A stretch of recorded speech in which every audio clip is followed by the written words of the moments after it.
osobola kwogera commentinga osobola okufuna engeri gy'osalamu videos zino n'otandika ozipostinga ku TikTok account zammwe nkiddamu osobola okukwata video namba oba n'okola screen recording noba nga recordinga video n'obutundutundu ng'obusindika ku account zo eza TikTok, Facebook, ng'ogamu WhatsApp ne ku Twitter na kino ekintu mukikole kubanga bw'oba tosobola kwogera fate nga boogera information tubajje bagamba gitambuze mugezeeko nnyo okusharinga information eno bulunneetuke ku bantu kubanga mukimanyi bulungi nti kati abantu information bajja ku social media si ku TV si ku radio z'e Kampala osobola okukola screen recording ku simu yo osobola okudownloadinga video eno n'ogitemaatema mu butundu obwenjawulo n'ogenda nga obukasuka mu WhatsApp groups n'ogenda nga obutera ku TikTok n'obutera ku Facebook n'oba nga osaasanya buli muntu asobola kuba nga afuna information kale bwe nvaawo mmala okubaga okusharinga then njala kubagamba muntumira abantu malwamanga bakomewo wajja wano njala kusokera ddala mumpitire omukulembeze wange omulonde Kyagulanyi Ssentamu so Mr. President nkusaba okyameko kuwane dakiika nsobola okuwa mawulire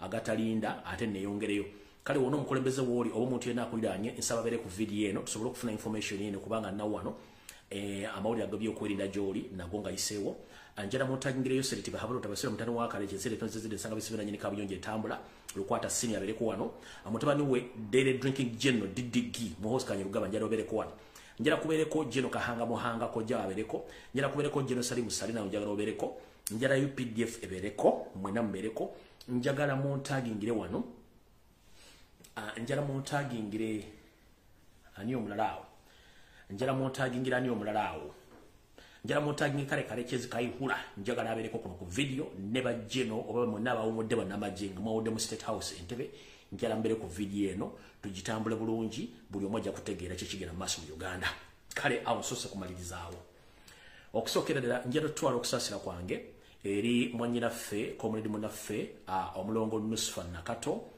bajjeno Nusufa Nakato kitalo nnyo mwannyinaffe okuba nti kazende boy oba taata munnange alla yamuyise n'amutwala gy'asinga okumwagala just twagala kwebaza Katonda olw'obulamu bwamuwadde okuba nti atulekedde ekibala ekikyali ku nsi nga kirwadde ensi yakyo wonna wooli Saalongo eyazaala Nakato Nusufa alla akukingirize ateeke ebyo byonna akuteeke ku minzaani ebirungi byewakolera eggwanga bibenga bisinga ebibi asobole okuwa empeera ey'olubeerera osobole okubanga otuuka mu ggulu mirembe kubanga otulekedde ekibala ekimu ku nsigo ze wasiga ku nsi kale mwannyinaffe Nusufa Nakato kitalo nnyo ekyamuzeeyi nkimanyi nti olwali muyinza okuba mumutaddeyo Mukama amuwumuze mirembe butyo bwe nvaawo ate njala saasira muganda waffe bwe tukola emirimu gye gimu kuno ku social media muganda wange Masaba Faustini wonna wooli kansule nti oli bulungi ntegezeddwako oluvannyuma nti wadde ofunyeemu akabenje manyi emirimu gino kikola abantu abasinga tebamanyi emirimu gye tukola oyinza okuba nga olaba wano omusajja avuga pikipiki alinga wa bodaboda naye ng'ali Bulaaya oba nga avuga emmotoka kale banenjala bategeeza ne muganda waffe oyo olunaku lwaleero afunye akabenje muganda waffe Masaba Faustini owa Masaba Media Channel afunye akabenje nekansubire nti naye ali bulungi alla akyamukingiriza kale muganda waffe Masaba Faustini kankwagaliza okuba nga gy'oli era ossuuka bulungi kubanga tukyakwetaaga obutale bukyagenda mu maaso tunaba tutandika butandisi nammwe abafunye obuzibu obw'enjawulo Mukama abakingirize kale kansooke empisa obulanga obubi buno tuleke tutandike video eyatuleese olwaleero. Alright, mwenna abalina essubi ery'okutambula ng'oyagala okutambula omwaka ogujja nina conference zino bbiri ziri mu ggwanga lya Canada wabula mu biseera eby'enjawulo osobola okukubira ku masimu abantu bengenda okukuba bano osobola okuba nga oyogera nabo ku nteekateeka n'obabuuzaako bw'olaba kikkolera osobola obbakubira n'okuba contacting nga ne mwogerako nabo. Conference esooka eyitibwa the International Conference on Health Care and Social Work. International Conference on Health Care and Social Work. Theme oba omulamwa Health in a Social Perspective. Ba international delegates babeetaaga baagala ne ba local delegates babeetaaga. Omusomo guno oba conference eno egenda kubeera mu kibuga egenda kubeera mu sigi bayita Canada wala mu kibuga kye bayita Ontario Sans City. Address oba endagiro ejja kubeera ku 7 Don Mills Road, North York on M3C 1T3 wejja okubeera powered by GEC Global Events Canada.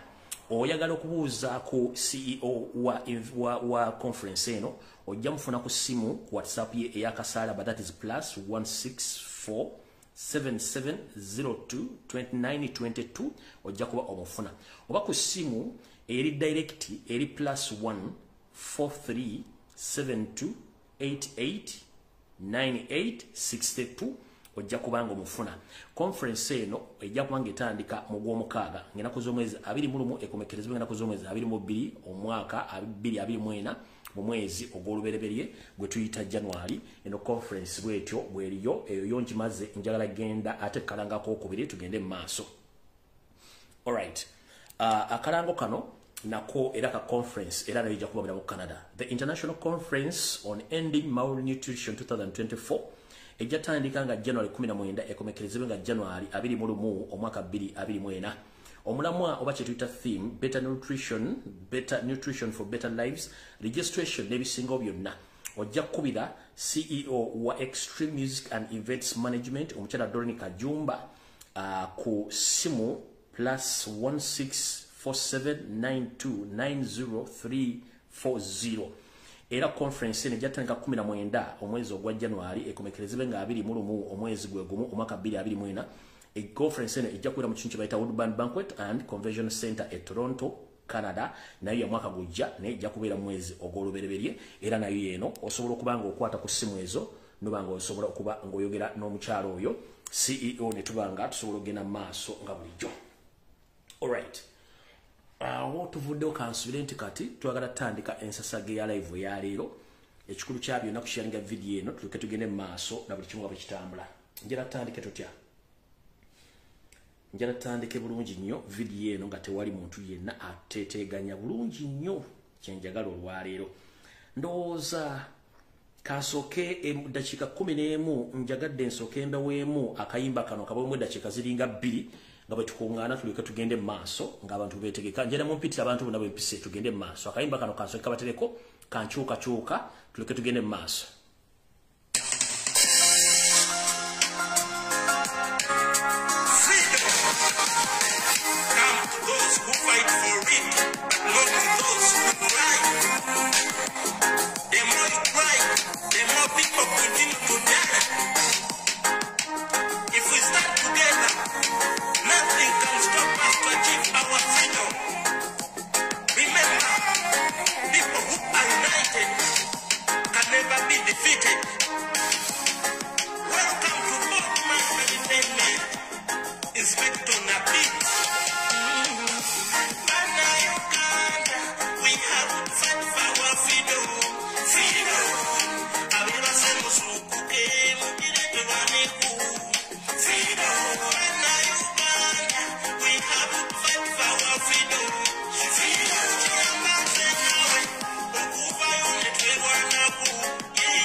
kayimba mukawulidde kamwana wa nkyukakyuka eyo offer najua buli muyimbi yenna nga alina message ya nkyukakyuka oluyimba lwonduzanyano ku Lumbuye Broadcasting Service provided tekuli copyright nduzanya ensi nerumanya oluluwedde katugenze ku video eyandeese. Alright, tugenda mu kigula lujji kyalo sigenda bawa kalowoozo era nga njagala mu kigula lujji kyalo njagala buli muntu yenna akyulirize bulungi nnyo tuleka tusibire tugende ku video eyatulese olwaleero. Mu kigula lujji kyaleero ndayo bingi bitambula ku social media okwetolola Uganda yonna n'okwetolola ensi yonna. Munnange bagamba ng'oyagala okumanya ensonga nga bwe ziri ozituulanga bbali n'owuliriza amaloboozi bwe gatambula. Teweetabanga nnyo wali mu kintabuli otuulanga bbali n'owuliriza ensonga nga bwe zitambula. Buti ne bwe tuba tuli mu nnyimbe ezaabizibwa, ennyimbe ez'okufiirwa, ebiseera bisinga bw'obanga oyagala okumanya emboozi nga bwe zitambula mu nnyimbe ne ku kyalo totuulanga wakati wali ku kyoto. Tuule ebbali mu bitooketooke oba ennyimbe enufa olujja gye lukomekkereza eno mu bitooke eyo wabeera emboozi. Kati bw'obanga oyagala okumanya emboozi entuufu beera ku social media ne tokomenti nga toyogera kiggwe tuula wantu sirika owulire ojja kutegeera ensi nga bwetegeera. Kale watugenda okuva ekigula lujji kyaleero mbategeeze muwulire bulungi bino. Mu kigula lujji kyaleero ngenda kijja mu lugero olugamba nti agamyuka akasolo munnange egamyuka n'omutezi. Nga ntandika ekigula lujji kyaleero saagala abalina obwongo busiwuufu ate okukyusa ekigula lujji kino okiteeka mu mmwe mulowooza ebiri mu bwongo bwammwe. Olugero lwenzijjamu ekigula lujji kyaleero lugamba nti agamyuka akasolo egamyuka bw'eppo n'omutezi. Kivunulwa kitya? Kivunulwa bwe kiti nti munnange omutezi ono wabanga atega omutego guno ebiseera bisinga atuyana era negamumyuka nga tayagala omutego guno gwateze gutegulukuke nga tegunnakwasa ekyo kyaba yagadde ekikwasibwe. Mitego gino giba mingi nnyo. Waliwo egy'ensolo ennene egamba ng'emisolo enkambwe z'impologoma, nobeera emitego egikwata abantu bennyini, nobeera emitego egikwata enkofu, enjiri, egikwata enkwale. Emitego mingi nnyo. Naye engeri gy'ogutegamu ng'amaaso gakumyuse butyo n'akasolo kali bwe kaba kaguddeko nako era engeri y'emu gakamyuka kubanga tekakyasobola kweyinza kwejja ku mutego ogwo. Kati n'ebyobufuzi bya Uganda olugero luno oba olugero luno mu kigula lujji kyaleero werugenda okubanga tusibuka nti agamyuka omutezi gegamyuka n'akasolo. Tutandise tutya? Munnange njala bagaba ekigambo kimu. Ebiseera bisinga omuntu bw'akugamba nti kino ekintu kiri bwe kiti mwenga obudde omuwulirize. Omukulembeze wa Robert Kyagulanyi Ssentamu yatugamba tuli balabira ku bikolwa byabwe. Bwe yavaawo n'ayimba oluyimba labisa naye tetwategeera abasinga obungi tetwafuna message eyo. Najja n'atugamba bannalumansi bangi tetwabategeera. Nze kati ennaku zino sikyalina budde buyomba n'abantu nti ngenda kuvuma ekigambo gundi kuba kyenkuvuma okimanyi. Just muli mu bwongo bwe ndaba ng'oyogedde ekigambo kye mbadde sikusuubirizaamu. Munne nkulaba kyamulinga essalamu ali ansenke mmanya nti gwe okutegeerako kukomaawo. Olw'ensonga nti tugamba nti omweyogereze takusuuza kayanzi, omweyogereze takusuuza kayanzi. Ndabye abantu bangi nnyo ku social media nga boogera ebigambo ebikikinike anti munnange olaba Kyagulanyi yaggwamu, munnange olaba Kyagulanyi ali kino, munnange olaba Kyagulanyi ali kiri. Nabagamba bwe oyagala okumanya akolera Museveni tajja kubula bangi nnyo. Weebuuza omuntu atalina yafeesi mwakola obanga ali mu diaspora ali Kampala naye ng'akeera ku makya ne bamayagula data n'awala kata Kyagulanyi okuva ku Mbakya paka ku Mmande naye nga kyamuwala katako akitunula ku Kyagulanyi kennyini kwakijja talina kizimba ggwanga oba kidifendinga bufeeri buli mu ggwanga okubulwako eddagala okuwamba abantu ekitta abantu n'ebyenfuna ebikyamu nga tasobola byogera wabula ku makya akeera kumanya Kyagulanyi nno munnange teyasenyezza mannyo n'akola live n'ayiika endusu munnange nno Kyagulanyi teyasaliridde enviiri n'abeera okwo n'akola live engeregeze ne zimujja n'abeera okwo amaaso ne gamutwakaala n'awanvuwa amatu n'abeera okwo nga yenna n'ombuuza munnange otogubala ki oba olya Kyagulanyi kuno teyakubye kikalu teyanyumye Kyagulanyi ate kati mwamulabye yagenze mu Amerika n'omugamba munnange waaki teweekumakoma nga gwe n'obaako ebintu by'okola bikuyamba ng'omuntu. Faamu tuli mu struggle eno nga tugirwanira lwansi yaffe so si lwa byanfuna omuntu yenna ayagala ebyenfuna kyovola nti boogera bitakwatagana ng'empale za Museveni olina okukozesa omutwe gwe biseera ebisinga noba ng'oyogera ensonga ng'ebeesinga ku kintu ekigenda okuyamba abantu bookera ku makya n'otandika okuvuma Robert Kyagulanyi Ssentamu n'omutyoboola kiba kikwongerako ki ku nfuna yo kiba kyongera ki ku famire yo kiba kyongera ki ku ggwanga lyo kuba toli mukulembeze nti ofuga mu gavumenti ya Museveni wabula nawe oli mponga byoya nawe oli mponga byanga abantu abalala ffe kitukozesa kino tukikola okubanga enfuga embi eri e Kampala ne service delivery enfu ate nga n'omusajja simu na Uganda afuga Uganda neggo besinga kyo okuvuma Robert Kyagulanyi Ssentamu kati nze nina enkola egamba nti ebyo bireekaana bireekaalira ki ekiseera kigenda kutuuka bigenda kuggwa saagala mweraliikirire kijja kuggwa buli muntu muleka ayogere bw'anaakoowa ajja kusirika lwaki mbagayo ebigambo bino omuntu gwe bayita kirumira mp2 abatamanyi kirumira mp2 waliwo emisota gino egibeera naddala emisota gye bayita kirumira mp2 nga ne bw'okuba omuntu ogusooka ogweno gutambuza omuntu gweri kati abantu abasinga obungi mu Uganda bakirumira mp2 toyinza kumanya kikyayagala na kikyazaako tubadde awo nga baga Kyagulanyi yagwa ne mu Kampala talina bantu Kyagulanyi ali mu Buganda Kyagulanyi omanyi ku social media abeerako 24/7 abeerako bulungi nnyo era buli omu amulaba naye obanga olinako abantu babiri ku live Kyagulanyi abeerako ng'akulaba bw'aba teyakulabye wabitawo eddakiika n'afuna obudde n'agenda ku ssimu aga amusooka mpe ku ssimu yemula buli omu amulaba n'amulaba kati era abantu bangi nnyo naye waliwo abasajja abakulu abakazi abakulu ng'olaba nti alina ne famire abala bali mu diaspora balina kubeera ku bijja nga balongoosa bijja byewaabwe abala balina kubeera nga balabira bazzukulu baabwe sinakini nga ne mu diaspora tebakyalina bye bakolayo kubanga egyo emyaka kasitoozi emyaka 80 ku nsawo oba tokyasobola kukola dde mu bakadde banno ate gwe olina okuba nga olabirwa bulabirirwa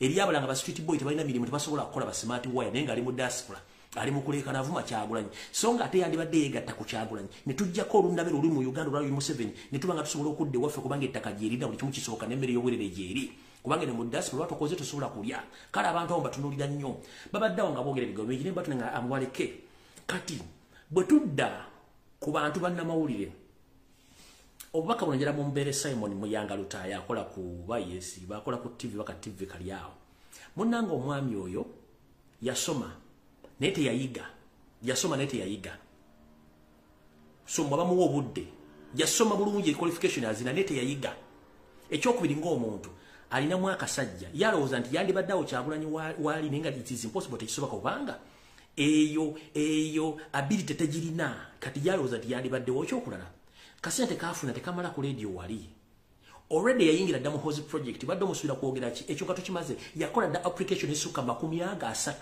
ng'asaba okuva ku mulimu gwa RDC ogwa kaawo ne yeesimba nawo n'asaba n'owa minisita n'asaba n'okukolako mu state house tebannamuddamu myaka gyonna giyiseewo kati omuntu ng'apulayize mu state emyaka apulayize application eziwera 30 ng'ayagala okuva ku bwa RDC lwaki ne wa deputy RDC ng'ayagala obwa kaawo ayagala simanyi wa minisita ayagala obwaki n'okukola mu state house n'okukola mu intelligence ne bakuuma kitegeeza ye omulimu gwakola essaawa zino akola bandabe bampite mukulu egyo emyaka gyo tebakyagiyita wosiruwalidde ku TV ng'oyogera ebiga bitakwatagana bw'otaasirwale mu ofiisi ate kino Museveni mwena bamanyi agala bazina embaata za neti zino embaata zikabuzi kati muhanga goyo mugundi oyo babitani Muyanga Lutaaya bamuleke yasoma era alina qualifications naye teyayiga alina kyakyabulamu ng'omuntu lwalitegera nti alina okukozesa obwongo n'ebboloze ebbiri ayimirire ng'omusajja lwajja otutegere mumuleke alina kwogera ebyo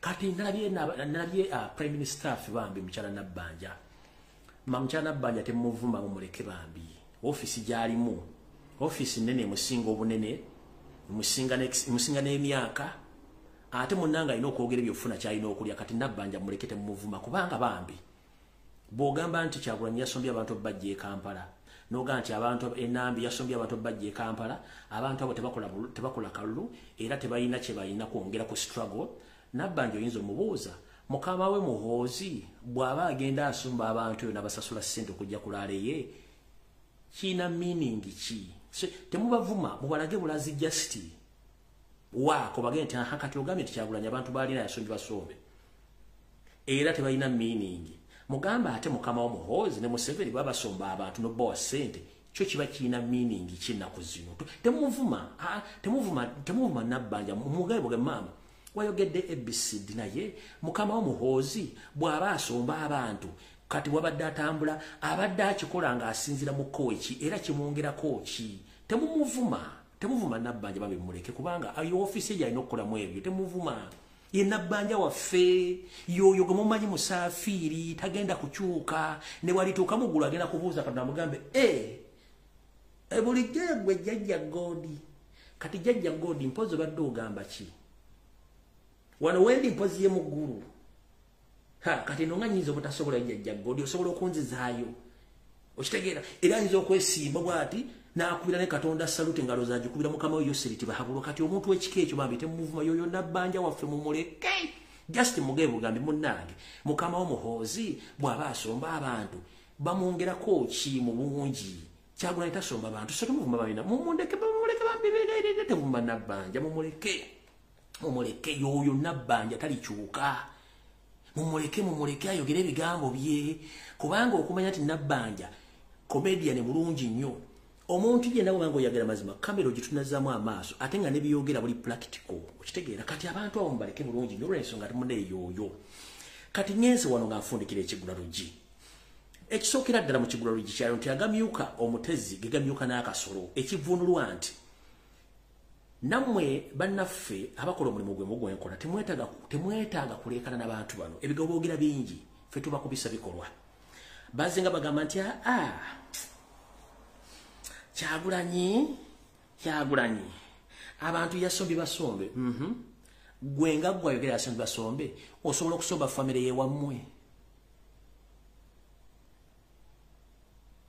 oba osobola okusomba ekyalo ky'esimu otuula n'obasomba bonna ne baggwayo tekisoboka mbw ate Kyagulanyi abantu bamukoowa bwe bamukoowa bazze baana bannyoka oba bakitaawo Kyagula bamanyi Buganda kati kiyabalaze yagambibwa no okulaga abantu bano kankole bwenti kangendere ddala eri gye badde bagamba sina bantu mbalageko n'agenda n'abalagira ddala nti abantu banjagala ate bannonda abasinga obungi temumanyi lwaki Kyagulanyi yakoze country tour eno kati bwe bacritique abatalina byakukola mu politics naddala wa for Africa omuntu yenna nga munda byabufuzi alina ekibiina ssemateeka wa Uganda amuwa eddembe ogenda okwebuuza n'okulambula ku bantu n'okugulawo yafeesi z'ekibiina singa aba alina obusobozi obuzigulawo ekyo kiri mu ssemateeka. Ekyokubiri yabadde ayagala Balaga kuba kati nali bintu biri njala musoyi yabadde ayagala Balaga nti mwogere ebigambo naye ekituufu temukimanyi kati ayagala Balaga mazima. Abantu bamulonda mu bungi era abantu bakyamwagala yabadde wake up call nakibalagako bulungi nnyo mwakitegedde bulungi nnyo. Kati mwemuve mukyusa statement kitegeeza mwekuba goal ekyo tukitaddaawo. Kati yabagambye sigenda tandikira mu Buganda kantandikire gye mugaba sina bantu ekyo nakibalagako. Mwatandise gamba nti Kyagulanyi ate kati abantu batutte mu katego akatego ke abattise. Notundi omusajja omukulu amaaso ne gakuluma takyasobola na kwenaaza mu mugongo kwetukuza ali mu Bulaaya ne landlord yambanja ssente za rent ne za bill tanazisasula mukati abantu batutte mu katego ko. Gwenga akatego kiki wali okozesebo gwenga akatego kiki wali oteze nga ne family yakulima okulabirira tuna na mukazi mu nju olusi musula mu ntebe zino musula mu kiso mu ntebe tuna kyosobola kwekolera myaka gikuweddeko mbwa katego ki gwawulidde omuntu yafudde yaba tutte mu katego gwawulidde omuntu yafudde oba Kyagulanyi gwe yasse era wenkubuliza gwe musajja mukulu ne mukazi mukulu ali ani atta abantu mu Uganda ye mukama mu Yoseri tibahabulwa. Polisi we yagoberedde ebiragiro n'amateeka nga birina okubeera nti omuntu yenna bw'abanga agenda kukuŋŋaana muwe ebyokwerinda era omulagirire n'amakubo w'alina okuyita. Ebyokwerinda mwabiwadde bulungi nnyo abantu ne batambula bulungi nnyo teri gwe babbyeko ssimu teri gwe baakubye eccupa teri gwe baakoze eki kubanga kiri mu ssemateeka okitegeera kati mwabatamayise bateka nga mwabanyira bya buvuyo kimwadde mupikirire nnyo era bakuba abantu tiya gas bakuba emigo batte mumwadde mugina abazizayo era bakubye emigo babase kuba mwe kimwadde mwagala omanyi ekyo cha okinira ne kiwera okino kinira ne kiwera okikwasenga lumwe kimwadde mwagala isn't so nete mwakifunye police ero emanye ebiragiro n'amateeka n'amagye naye waliwo bano bakabano group bopika abagamba mukole ebikolwa bino nga temamenti biri ku record bajja biri recordinga so yensonga lwaki abantu bano bonna bali ku social media abagamba kati yabatutte mu akatego kanyoko ka kitaawo gwenga gotolina katego teri muntu yafiiriddwako boda ye teri muntu yabiddwako simu yakubiddwa muggo yayononye ekintu kyano kubanga police yalaze amateeka n'ebiragiro genda okwasaganya nga bwe kiri mu constitution tekyetagisa kuwa omuntu singa bagenda agenda kwekalakaasa muleke yekalakaasa amaladde we as simple as that era mwabebaziza police simanyi ba DPC that is nonsense that is their constitutional right bayino kikola okuuma abantu n'ebintu byabwe nga tebamukubyeko muggo as long as you nabakuma nabba direction timudda wano nti yes nobakuuma ne bamaliriza buli omu nadde we kyetubagamba bulijjo bwemukubatiya gas one muleta unrest bwemukubatiya gas mukozinga physical damage bwemukubatiya gas mulwaza abantu mukuba abantu amasasi ne mbatta bwemutakubye tiya gas bwemutakubye masasi abantu bazze bulungi nnyo teri yalumiddwa kyetubagamba one it's an added advantage eri Yoseri okubanga ata spending a sente akakebe katiya gas kazo bakagula emitwalo nga 15 emitwalo 2 kati ubanga waddo ino okubatiya gas 10 oba 5 oba wasevinze sente meka kubanga bulidali bobanga olimenti kubo obutema tiya gas 10 nga buli katiya katereka buli katiya gas kagula $5 bankaga oba wasevinze sente meka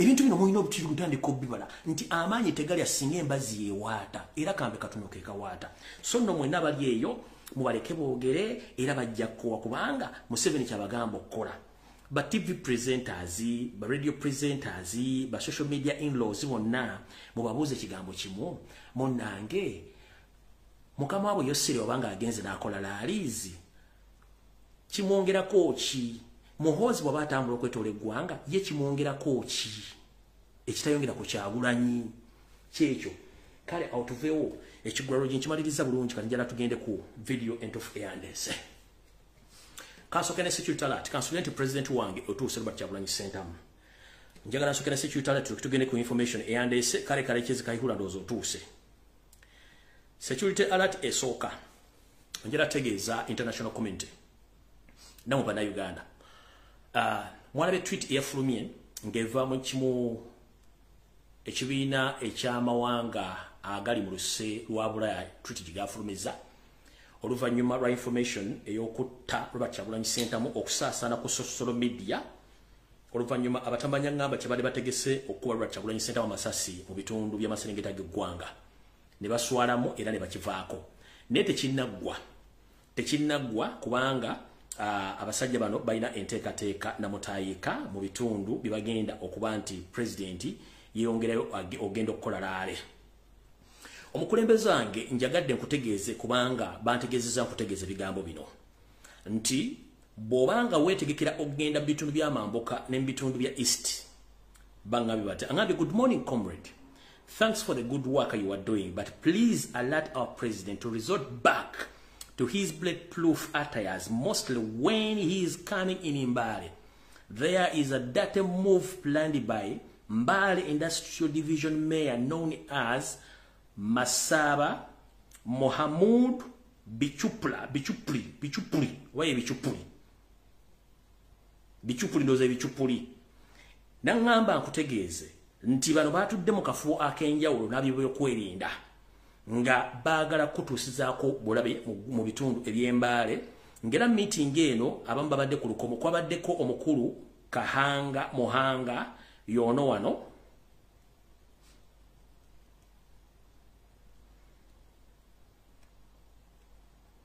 yoyao Kahanga Muhanga oyo ye mukodomi wa Yoseri Tibahabulwa kojja wa Muhozi Kanyirugaba oyo Kahanga Muhanga kwabaddeko nono yennyini eyefula nti asaba Didigi the dairy drinking general ne yabaddeko. Then nono yenyini gwola bano musajja mukulu Kisawuvuga naye yomu kubateesa ku nkola eyo Kisawuvuga General Salimu Sale. Then nono Yoseri tibahabulwa yenyini mutabani wa Karekezi nsiyere tamuzizide nsanga bisibe ono yenyini nga bateesa okuba nti baagala kusaanyaawo mu bitundu ebyamambuka ga Uganda ne mu Eastern era meeting eno yawadde bulungi nnyo bateekateeka okukola ekintu kino. Naye bagamba Sebusirwa njoka zitta nnyinizo ne weebuuza nnyinizo wanaafa zigenda kudda luddawa. Nabagamba nti bw'obanga oyagala okumanya omuntu level ye y'obusiru ogirabiranga mu kufuna ensalawo y'ebintu by'alina okukola singa aba ali mu kizibu. Munne bw'otunuulira omuvubuka ono Didigi Dere Drinking General Muhoozi Kanyirugaba entegeera ye ya munguba. Nina voice note gye nazannya wano ku omu kuba obbibe ng'ategeeza weakness ze n'obunafu bwe. Nina kambagambeyo kano. Omukulu ono tasobola kusoma bbaluwa gye bamuwandiikidde oba ne gye bayeewandiikidde n'okwogera mu public tasobola. Kiki ekyatuuka ku muntu ono? Katonda tagaba bingi, takuwa ssente n'akuwa baana oba takuwa baana n'akuwa ssente. Agaba ebintu oba akuwadde byombi kubeerako ekitabo ekitalituukiridde. Katonda ono yamanya nti Uganda muli beebafu nnyo, muli bannafu nnyo balugojjamye. Ate Museveni n'asooka bateekako omulagala ne babakoomera omulagala ne mwebaka bulungi ne bawugula. N'agamba nedda wadde endiga zange ziri mu Uganda zeebase zirowooza zaatuuka mbu zaafuna otulo. Nze nga nze omutonzi kanziyambe nzikwatire mu kintu kino wammanga. Ekintu kino kiwammanga kyekiriwa. Wallahi billahi tallahi singa Janet Mbabazi nannyini Njovu Enterprises yali yazaala omwana omulenzi. Singa bannayuganda musula ku nkato. Singa Janet Mbabazi mama Njovu Enterprises yali yazaala omwana omulenzi. Mwandibadde musula ku nkato. Olaba tamulina. Ali ku mukoddomi we. Oli omusezi Lwabobo Odrek ali ku mutabani we gwatazaala Didigi Dere Drinking General ng'akola obigero singa yayina omwana ow'obulenzi gwogabwa kwali yali takimanyi lwaki kuma mukazi oyo mwana mulenzi yali takimanyi. Katonda aliyamba nti endiga zange zinna Uganda zonna zirina ekiseera zituuka ne zeebaka nga zinyowola gikwepiica na kuwemula bibasobola ebyo. N'agamba kansooke enkolemu wano wepapa ontalizala mwana mulenzi. Mukikubire mu ngalo ez'amaanyi. Mukama weebazibwa oli w'amaanyi nnyo. Tugenze mu maaso. Munnange Mukama n'agamba kale ngenda bbawo ekibonerezo kya Museveni kino naye sirimuwa mwana ategeera yenna mu bulamu bwe bwonna sirimuwa mwana ategeera era asobola kuba nti asobola okumuddira mu bigere mu nsonga yonna naddala ebyobufuzi. Munnange Yoseri kankusese oyinza okuba tokimanyi bino ebigo byange nze lubye nze mbyogera. Waliwo epiica ne mukyalawo oba yali girlfriend we eyali girlfriend wo Kahero mu time y'okwepiica nga mugenda okutonda Muhoozi Kanyirugaba n'okola mukolaawo second singa ttaana mukola wakola waliwo point waliwo creation yabuukaawo n'abanga Muhoozi teyawera. Kyovula bali bwati. Museveni bwali opiica mama wa Muhoozi mama wa Muhoozi oyo Hope omukyala gwe bayita Hope Kareru bwalinga omupiica Katonda yamanya nti walibeerawo ekizibu mu Uganda ndowooza n'akuleetera kasikondo oba n'okolola mu period yo mu creation yo nga mu creatinga Muhoozi seconds wakula mbuwot waliwo wekanga muko kati mukwekanga ni wabeerawo ekyabuuka ekyalina okujjuza Muhoozi n'atajjula agenda okuvayo nga yoyo. So Katonda mu creation period yawo wakololamu ku Katonda nga muli mukwepi ekyawo second billion oba ttano ziwakolamu woti ndewekanga nga muli mukwepiica ezo second zokka zokka mu creation ezo Muhoozi ayinamu wakati wa second emu ku ttaano ezimu bulamu bwongo kyovula nti alowooza bw'atyo. kati n'ekyo Katonda kitulira obuteezi nti olaba kubanga ategeera bwala tuba tugenda kulaba ebizibu ku nsi ya Katonda. So ekyo nakyo Museveni tewakimanyi nti gaali maanyi ga Katonda era Mukama weebale nnyo okuba nti wakola ekintu ekyo. Otherwise wamuleka ne picha najjuza bulungi creation nejjula onaavayo ng'ategeera bulungi nga mulamba twandibadde tuli ku kizibu ekitagambika. Ekyo nkimaze. Ye kennyini ng'omukulu eyeeyita Yoseri machuwa era yasinga okutegeera mu Africa ne mu East Africa. Katonda yamumma obwongo nti nekyalabyeko kimulema okwanalayizinga nti tasobola kuteesala abantu ekintu kirimu kugula bantu kubatta ekyasobola kugula bantu nakubatta alemye lwakiri akutuulirira n'akuwa obutwa n'ofa ye system gy'amanyi yokka. Okumanya ono musajja mujaaye talina statement gye lyakoze n'agiibirako era abantu bonna bakugamba nti Museveni okwogera amazima gaba gamusimattuse nkiddamu. Museveni okwogera amazima gaba gamusimattuse buli kigambo kyonna kyayogera bukyanga ajja mu Uganda kya bulimba. Mukama weebale tubirabira tubitegedde bulungi nnyo kati family yonna eri awo eri stagnant. So mutegedde bulungi lwaki Katonda ali ku side yaffe. On tasobola kubuuka nature mutwalaganya kye kisooka. Ekyokubiri tasobola kubuuka pressure mutwalaganya. Ekyokusatu talina muntu yenna gwe yeesiga eyo nayo added advantage nana gwe yeesiga ekisembayo. Buli muntu yenna eyandibadde asemberera Museveni ng'alimu empeka emera yakola ekikobera ku bannayuganda.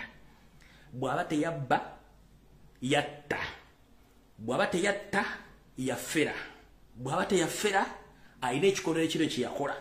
Kati abasinga obungi ye kennyini Mukama n'atuyamba n'abejjirangawo omu ku omu okutuuka olwaliro nga talina muntu yenna gw'asobola kulekawo kulabirira bintu bye na ggwanga. Ndoza mukitegedde bulungi nnyo ku nsonga eyo. Njala mwebaze Mukama Katonda yeebale nnyo yeebalire ddala. Byonna ebiriwo Mukama ali naffe naye muzuukuke ng'omwana bw'akubye akayimba kali muzuukuke. Eddakiika ezo Museveni ze yakoleramu ng'ali mu kwepiica omukyala oli Hope azala Muhoozi Kanyarugaba. Eddakiika oba yali sekendi saa ssatu nakola oba ne yeekanga bw'ati. Creation ya skippinga mu eddakiika ekyo bulamu Muhoozi tawera. Awo tuvuddewo. Kati tugenze ku mboozi entuufu yatuleese. Nga sinagenda ku mboozi entuufu yatuleese akatengo kangi nnyo. Obuzibidde olwaleero nga omukulu Felix Kulimba awandiise ekiwandiiko ekirabula abantu obutaddamu kwambala bukofiira bwefaanagiriza na bwa basirikale olw'okuba bagenze okulanga embala kyakutte, Kasese kyakutte, Fort Portal kyakutte, kati abantu bagenda Mbale na mu Northern Uganda baga kyetuyitidde ku mukulu twagala kugamba buli kimu mukikole nebba mwagala kuyisa kafyu nga abantu bakyajja mu kibuga ekibuga mujja kibeeramu muli baddembe naye mukimanye nti omukola obudde bagenze ko temukyalina budde ate munda kyemugamba bantu ekiwandiiko mukire bulungi ku mitimbagano egy'enjawulo. Kati katutandike video entuufu eyatuleese olwaleero. Alright, kansooke na kano kayiseewo ndowooza. Kansooke na kano kayiseewo. Mwalabe bulungi nnyo Yoseri wayisa etteeka lya Balesiaga n'ogamba nti gwe era odiri toyagala nnyo bantu bakola ki bantu beeyisa mu ngeri ey'ekifula nnenge naye ne nkugamba nti munnange tosobola kuyisa tteeka eyo ne likola kubanga gwe kennyini famire eri mu kika kyekimu ky'abantu abo. Njala tegeeza ensi mwategedde ani yayambazza Yoseri okukola engoye ze babaddeko ez'omukolo ogwo. Omukulu oyo bamuyita kyokka naye ono girlfriend wa Muhoozi Kanyarugaba. Ono girlfriend wa Muhoozi Kanyarugaba yayambazza famire yonna ku mukolo ogwa okukolaki okujaguza emyaka 5 egy'obufumbo. Omukulu ono yayambaziza kyokka nga omukulu ono boyfriend oba girlfriend wa Muhoozi Kanyarugaba gwe contract ey'okuba nti akola engoye zino zonna kyokka nga omuvubuka ono boyfriend wa Muhoozi Kanyarugaba mulawuno yoyo nno yabadde fashion designer ow'omukolo ogw'emyaka 5 yoyo boyfriend wa Muhoozi Kanyarugaba ngenda babulira amannya ge yabadde fashion designer yoyo simusiyazi mulwadde simusiyazi mulwadde lindako simusiyazi mulwadde yoyo nno boyfriend wa Muhoozi Kanyarugaba gwe bawadde okukola engoye ez'emikolo egyo kubanga girlfriend we yamuwadde business yokukola engoye ezo yoyo omwami oyo amanya ge company bagiyita Lale Casuals naye nga amanya ge ye Lale King. Omukulu ono akasiba kyanja kyentegeddeko nti kyanja eno singa Katonda aba akomezzaawo system eri ey'okusaanyawo ebibuga ekyalo kye bayita kyanja oba akatundu ke bayita kyanja Katonda n'ayita obuyisi konna asobola okukazikiriza kali mu dipo z'abantu bano. Kati mukulu ono mvubuka gwe bayita Lale Kings oba Lale Casuals girlfriend wa muhoozi era nga basinkana buli lwa Sunday ne bakola emikolo gyennyini. Era weebuuza lwaki omusajja ono muhoozi era akolagana nnyo ne gundi omusajja oli yali headmaster wa Smaka deodorant aliganyira kilasi ezo bye bintu bye bimu. So Museveni ogamba nti tokolagana abantu bano era mu family to balina naye nga ate okimanyi bulungi nnyo nti ne yakoledde engoye zammwe muyitani yo yandibadde sa dota atera muwala nkiyite ntya kubanga ono girlfriend wa boyfriend wa muhoozi ono boyfriend Lale Casuals oba Lale King yon boyfriend wa muhoozi era basinkana kyanja lula Sunday yakoze engoye ezo. Kati omuvubuka ono bevuga ne muhoozi kaniro pama muyite ntya iniro ono iniro yakoze engoye zino kyokka nga naye ali mu Balesia ga system eyo gyakoleramu. Kati ebintu bino manyi bisesa kansoke mbazzeeko kemabega katono nnyo katono Museveni okumanya oyina obuzibu bw'amaanyi kansoke nkuzzeeko nnyo emabega mu bantu bano bonna b'ogamba nti toyina todiringa nabo era tosobola kuba nti okola ebintu bino byonna njala kubuuza etteeka lino waliisa era twalabye nga ofisi ya Attorney General eyise ekiragiro mu bitotole Uganda yonna ntebaddamu kukwata ku nsonga bwe bakwata abantu bano tebakwata mu ngeri gye balina bakwata olw'ensonga waliwo obuwaire balina okukyusa mu ssemateeka ono ng'ate mukitegedde bulungi nti yakoze engoye zino muvubuka boy oba girlfriend wa muhoozi Kanyarugaba yabambaza ku mukolo ogwo bagaba bamuyita Martin Lale bamuyita Martin Lale yakoze omukolo guno ate ngono boyfriend wa muhoozi. Kati tugambe nti abantu bano bewakana njala kubuuza ekibuuzo kimu era etteeka lino bwe lyayita family yonna almost bonna bavuzi ba mpanka muno omuli muhoozi Kanyarugaba yennyini drinking gin muvuzi wa mpanka onoomutta kuliko Andrew Mwenda mukoddomiwo onoomutta kuliko muwalawo Dana Kamuntu Museveni naye onoomutta kuliko Toyota Motowo Kaguta naye wa muvuzi wa mpanka onoomutta kuliko Stodo Kaguta ne muvuzi wa mpanka onoomutta kyetubuuza. Obudde tulina butono kubanga budde butwala kati kantindiggwa ate nga tulina okutamba simu ndoza kampite mu bwangu sokobo information tuleke tugende mu maaso. Alright. Ngabe nabagamba nti mutusi master plan emyaka 5 mwalimu akawaira akagamba nti buli muntu yenna owakabano ne bwana bazizza omusango bajja tuula bamusonyiwe emisango gino bagize ku bantu banna Uganda bannakabala. So nze tekyannewunyisiza okuba nti kale kezi kayihula bamuggyeko emisango olw'okuba nti bagenda kuba nti baddamu omudeployinga. Naye njala sooka kubikira mwenna abagenzeeyo for the first time tukimanyi nti constitution y'amagye etegeeza nti omukulembeze yenna okulitalinga abasirikale anabali talingira mu army barracks era gye balina obasendengira okuba nti bava kola ki bawummula. Naye Yoseri abantu bano bonna nga bwe nabagamba nti alina enteekateeka ebajjawo yabatutte mu State House entebe gyasobodde oba yadde entebe gye yabatutte n'asobola okuba nti abawummuliza. Muyinza okuba temwalidde ne mwe mwetegekedde entebe mwe mwetegekedde kalamu ze mwawandiikiddeko oba empapula ku mwakoleddeko notisi ng'omujaseri ayogera. Muyinza okuba temwalidde naye entebe ze mwatuddeko mwazeetegekedde ekkalamu ze mwakutte mu mazina zo ebitebe mwandise mu mazina byo. Kale mbagaliza okubeerayo kulungi ne wajja kuyitawo omwaka gumu temuyinza okutatoka 2026 mwena nga mutandise okukonkanga nga ffene omu ku omu mwenna mbabuulidde kino kibajja kunze mukijja kunze mbagaye buli jjalo gwe balitaalinze oba tolijjeno nga bakugyeko wavudde mu magye n'ogenda bakulitaalingira mu State House mujja kumbulya ekyabatutte ne babatitaalinga. Omwami ono njagala bere ku video eno ono kale Kyezi Kayihura omwami ono mula bulungi nnyo wano ngali already yali amaze okuba nti aweerwa mission okuba nti ayingira mu house project mula bulungi nnyo bali bamaze omuyingiza muki bali bamaze omuyingiza mu project era ndoza mula bulungi nnyo awo wenyini kubanga amateeka gasoma nti omuntu bwabeera nga convict tateekeddwa kwetaba mu kintu kyonna kati bana aba mu house project okulira mutabani wa Muganda wa Museveni bali bano nakyo omwami ono ate nga naye digiri yennyini yali asinkanyeeko omwami ono ku nsonga zezimu kati tugenda mpola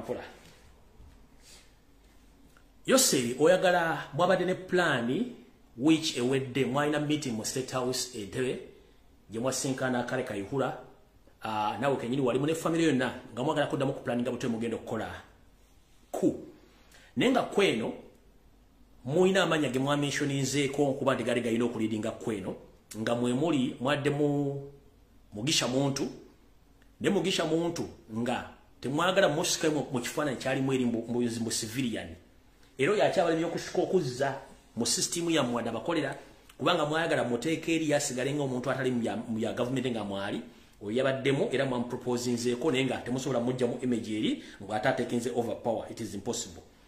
Proposing erinnya lya mukulu gwe bayita Geno Tiniefunza oba Sejjusa. Geno Tiniefunza naye esaaga tasobola kuva mu bbanga mbu yawambye. It is impossible kuba naye alina criminal records ne weziri. Ne muleeta Kale Kyezi Kayihura mwagenza okumala mu proposing nga yali willing ne mu kubeera willing temukimanyi nti Kale Kyezi Kayihura yali agaddeko n'okuwamba Yoseri. Ekyo nakyo mukyerabidde naye nga bwe tumanyi nti mubeera n'enteekateeka nnyingi era mwagenza okuba mu meeting eno nga kujja mwade mutegese naye yise butaka kati kitegeeza temulina programu yonna plan at the moment ate temwagala genda mu kalulu ate teyagenda mu kalulu fulba fe tumayisa yonna mu government ya mwekoma kati obunkeke buli luddawa mukuru General Kale Kyezi Kayihura owaka bano njala kugaba munnange nakula byosinika obulingaya oyambadde obukoti wenda wefutisenga omulamu musibe ku gaali embazi kuwereza ziringanga ezamwogo mukalu ono gwe wookya wali ennamanve era nga osanyukiridde yenna olinga gwe bikuliddeko naye njagala kugamba bwete ebyafa biddiringana Uganda nsingazi ate teyeerabira olw'okuba nti mwalina mission yammwe y'emyaka 50 nga balina balongoosa amannya gammwe gwokuteeka ebbale kuteeka mu kooti kyali kigumazanga ente eri emberi w'ekyoto bwessa bwinza okuza nti ekuma mu kyoto kumbe emmere eno ekola kati bwe kityo mwakola Kale Kyezi Kayihura mu kooti yammwe ya Kabano court oba kooti zino ezammwe za kangalu bakulirizinze bulungi bakuggyako emisango webale nnyo balire ddala okuba nti bakuggyako emisango mu Kabano kooti bakuggyeko emisango nekye tuyita public court ey'Abannayuganda nekye tuyita international criminal court tenakuggyako musango. One, olina passport both eyo ng'omuntu nekulaga nti oli mukungu wa Yoseri bw'oba osobola nga bakuggyeko emisango osobola okulinnya ennyonyi n'ogenda e Bungereza oba n'ogenda mu America oba n'ogenda mu Europe anti nga bakuggyeko emisango wenkugambidde kooti yammwe ey'Akabano it's very easy okuggyako emisango kubanga kiri mu nteekateeka mu ntandikwa yammwe naye mu public court y'abantu Bannayuganda tosobola kuvaako misango ku likodi zino zengenda okusoma era nakulabye ng'osinikiriza obunnyo olinganga embuzi kimeeme esabalaavu ng'owanise obunnyo I'm very happy now I'm a free man waakalya free man ku bantu bwewakattambwa gwe kasajja golinga omulambo oguva e Congo nga ate guli kuvugira ku bigere musa abantu b'abantu muli omusinika amanyi kuba mulooza nti abantu basobola kwogera kati mukulu public court gino emisango egimanyi n'ebyafaayo bimanyi bulungi nnyo njala kugamba kale kooti yammwe ey'Akabano yakutadde bulungi nnyo era ne bakusonyiwa naye olina passport International Criminal Court ekulina misango gyegiri public court ekumanyi bulungi nnyo ne rekodi zaabwe gyeziri njala kubuuza Yoseri ti bahapalo tapasiro mutano wa Kale nsere tamzizide nsanga bisibe nanyine kabuyonje etambula ne family yammwe njala munziremu ebibuuzo bino wammanga nga ne Kayikula kwali ebibuuzo bino bibino wammanga mukulu Kale Kyezi Kayihura njala kubuuza golowooza Bannayuganda bwe banywa omwenge ne balya n'ennyama oba ne balya ebijanjaalo nolowooza nti bubasibula tebeerabira gw'okimanyi nti famire y'omwami omugenzi Kasiwuukira ekimanyi bulungi nnyo nti gwe wali mu luko olwatta Kasiwuukira kati golowooza olw'okuba eri mu Kabano court gye baali bakutadde ng'ekigumazi obuzaabuza abantu golowooza famire ya Kasiwuukira tekimanyi nti gwe watta Kasiwuukira Maka Bugembe Kasiwuukira golowooza famire tekimanyi nti Kayihura gwe watta Maka Bugembe kasiwukira woza tekimanyi kamano koti yo yakutadde kati yo familia y'omugenzi kasiwukira yes yoloza yete manyi nti gwa tata waayo oba mugwa takasiwukira tugenze maaso njera kubuuza golowooza familia ya omugenzi Andrew Felix Kaweesa tekimanyi nti gwatta omugenzi Andrew Felix Kaweesa mukangalu koti bakutadde ya mu y'abanyarwanda yakabano bakutadde Andrew Felix Kaweesa familia tekimanyi nti gwa mutta eno public court ekujjukiza mukulu Karekezi Kayihura goloza public court manyi nti gwatta Honorable Abiriga nga Museveni akukozesa mu Tabiriga goza court techi public court tekimanyi nti gwa Tabiriga mukoto okuba tebagu mentioninzeko goza court tekimanyi nti gwa Tabiriga tugenze maaso mukulu Karekezi Kayihura bakutadde nobera mu kinobera kya muketedi nnyo era ngo lisima tulingo omulambo oguve Kongo basibye ku gaali ngera kuboza goloza mukwano gw'abanji kirumira gumwakuba amasasi n'omulesa family ye goloza family ya Kirumira temanyi guwatta Kirumira abakutadde mu kabano court I'm very happy I'm a free man now I don't have any case to answer yes, you're a free man, you can laugh. But you think that the public forgets. We don't forget. We don't forget. We have records. And we are still keeping all the records. So, tuvude ku mugenzi Kirumira. Why? Twagala kubuuza goloza community y'abasiramu yabidde bamasheke mu bibadde mutta during your regime ngo cyali IGP berabidde bamasheke bose family zabo. Goloza Karekezi Kayihura bana Uganda berabidde nti go badotta bakazi mu Kampala Entebbe Wakiso nga mbafumite biti mu mbogo mu basala ka mabere goza tukirabidde nti guwa batta ne group yo goza tukirabidde nti guwa tanga bakazi mu Entebbe Wakiso Mukono Kampala nga mufumita abakazi abaganda mbafumite bisomo biti mu mbogo nga mazo bakozesa nako gulisa maanyi goza tukimanyi nti guwa lyo mabega wachongo okikola kale kabano kote kutadde eno public tegenda kota kubanga ekimanyi International Criminal Court ekimanyi records ziri tugenze maaso mukulu abantu bandiyagadde okumanya ani yali mabega wa boda 2020 eyakuliranga Kitatta Abdul goloza tetukimanyi nti gwagirimu era nga golagira abaana ba boda abakuba obutayiba babatte abalamba basiba mu South House mbasibeko buloka goza tukimanyi nti boda bakimanyi nti ne Kitatta yomu ku bakoziwo era ngo ogenda kuddamu ku group yo goza tukimanyi tugenze mu maaso mukulu Karekezi Kayihura gubadde olowooza nti omugenzi omulamuzi Joan Kagezi gowatta mu kyekazi watunga agenda gula michungwa n'obutondo kukamulira abaana be goloza ko public court ekimanyi nti gowatta Joan Kagezi era ali magombe ali magombe jali jata sobola kudda nga family ebona abona goloza Kayihura family ya Joan Kagezi yera bintu gwa mota public musemanyi koti ya magenta de wakajilya tugenze maaso omukuru Kayihura Karekezi goloza family yo mugenzi Muhammad Kirumira bawa mama Fina goloza mama Fina nawe Kayihura tubera bideti Muhammad Kirumira mwa amutta Muruza twera bidde Muhammad Kirumira mwa amutta muruza twera bidde tukimanyi bulungi nnyo muhaikane Karekezi Kayihura goloza twera bidde gwa tasheki kirya eroza tukira bidde goloza public era bati gwatta wamala omugaga mu Kampala wamala tegwa mota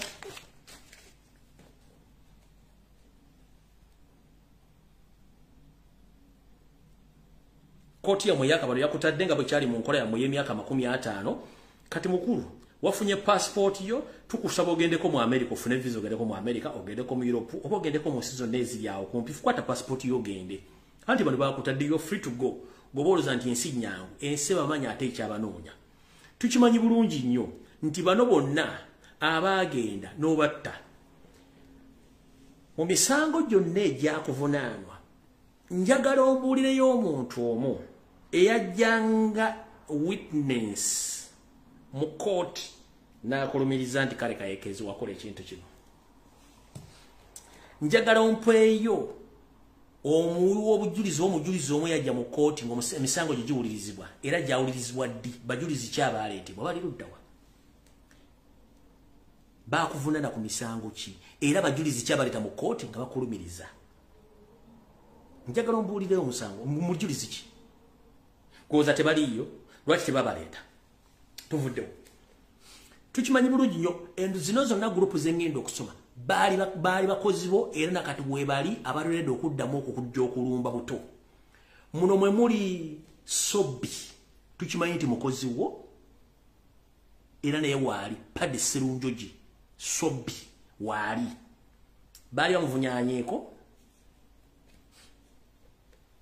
kuliko Siraji Bakaleke yadduka n'agendako mu diaspora naye gyali Abududu Kitadda bamusiba ng'obujulizi weebuli abaali balimulumiza ne bamala ne bamuta era mu Kangalu kooti yammwe tugenze ku Baloza naye gyali bamuta era naye n'afuluma ali abutaala mu kooti yammwe Kangalu tugenze ku crime preventers bodda bwe wali okozesa okwetoola Uganda yonna gwolowooza tebaliiyo omwanne katabane kakayimirira nti kali redde okutta abantu ku lwa Museveni gwolowooza tutubimanyi ezo video ku internet gye ziti twerabira tujja zijjayo tupiniyu nga gavumenti ekyuse gye bujja katunoonye watali bbanga ddene nnyo bino byonna tubikugamba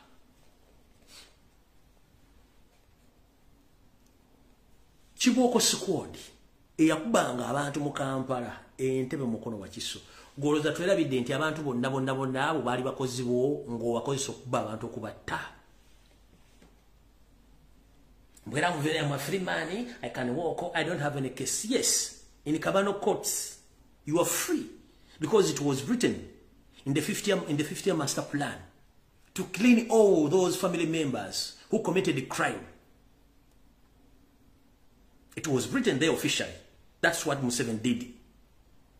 He cleared your name in that court, but in public court, in the National Criminal Court, you are not yet be cleared, and you are wanted internationally. So be very careful, and let the public know that whatever was done by Museveni to clear you through his Kangalu courts,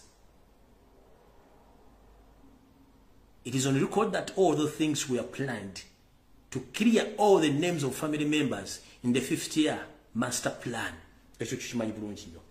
Mbabulidde ku mission yabaddeyo ku Friday gibadde baagala okukola nga ku twagitegedde bulungi nnyo naye byonna bibeera olw'ensonga tuba tumanyi nti bano abasajja baagala kukola buli kimu kye baagala okukola olw'ensonga nti ensi ebamanyi ku buli kintu kyonna kye bakola.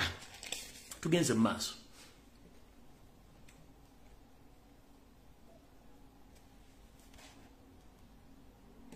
Saagala bali azaamaanya olw'ensonga nti program nabagambye nti ejja kubeera yakkuba masimu. Tugenda kuba masimu naye tetwagala ekisookera ddala tetugenda kuyiwa ntungo mu program yaleero tutuyiwa ntungo okuyiwa entungo okuwemula program ezange tebaziwemulira kubanga ziraba abantu bakulu bonna. Njagala okwata essimu yo ogenda kuba ku WhatsApp bw'oba olyanga essimu eryengeegi liba kuli kaagiriko please tokuba ssimu leka omuntu ayogere tugenda kukozesa eddakiika 2 okujja ng'oli alina crucial information osobola omuwa eddakiika 3 ku 4.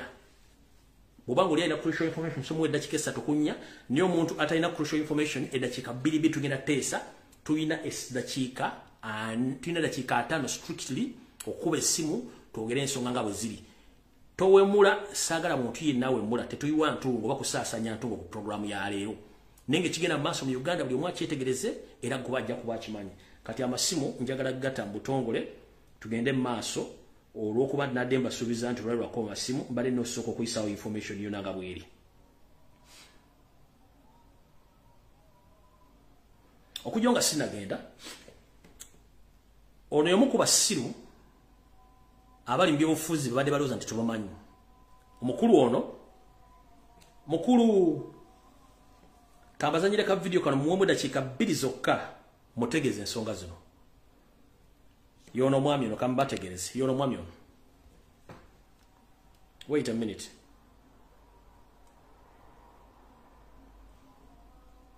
Omwami yoyo mula kuno tugenda kugattako ki ku kyatulemesa okuwangula akalulu ka 2020. Leero ekibuuzo kye twandibadde twebuuza ntoke tutambudde tugenze embalala yesuzukusiza abantu baffe bazze tugudde ofiisi kigenda tukolera ki okulaba nti no tuwangula akalulu ka 2026 ofiisi eno emiramwa gyayo ki